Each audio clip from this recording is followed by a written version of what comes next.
mãi đứng sau cuộc tình đã lỡ, chỉ là cơn mơ cuốn theo cả một trời thương nhớ. Chỉ là nỗi đau thổn thức, chỉ là nhói thêm một chút, chỉ là nước mắt cứ rưng rưng. Tìm về ký ức, cố xóa đi đoạn tình ban sơ, rồi lại trở vỡ đứng giữa đời đại lộ tan vỡ. Mãi chìm đắm trong lầm lỡ, trái tim vẫn không ngừng nhớ, đợi chờ anh đến hóa ngu ngơ.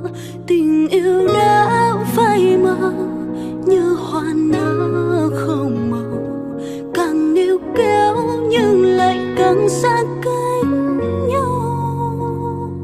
Đành ôm nỗi đau này chết lặng giữa trời mây, hằn lại sâu trong trái tim hao gầy. Giờ đây chúng ta là hai người dưng khác lạ, buồn biết mấy nhưng lại chẳng thể nói ra.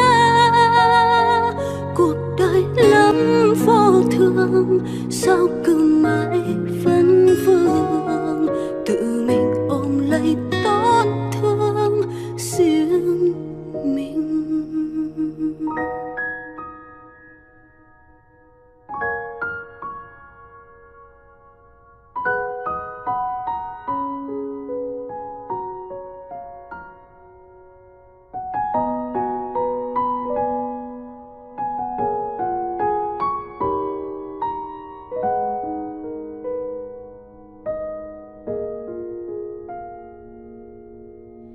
Tìm về ký ức, cố xóa đi đoạn tình ban sơ, rồi lại trở vỡ đứng giữa đời đại lộ tan vỡ.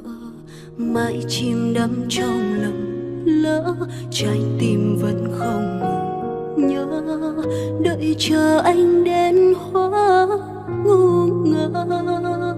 Tình yêu đã phai màu như hoa nở không màu, càng níu kéo nhưng lại càng xa cách nhau. Đành ôm nỗi đau này chết lặng giữa trời mây, hằn lại sâu trong trái tim hao gầy. Giờ đây chúng ta là hai người dưng khác lạ, buồn biết mấy nhưng lại chẳng thể nói ra. Cuộc đời lắm vô thường, sao cứ mãi vẫn vương, tự mình ôm lấy tổn thương riêng mình. Chỉ là em cố chấp luôn âm thầm bước về phía đang ấm tim anh. Thế mà còn mơ đêm xóa hết kỷ niệm, chỉ còn lại xa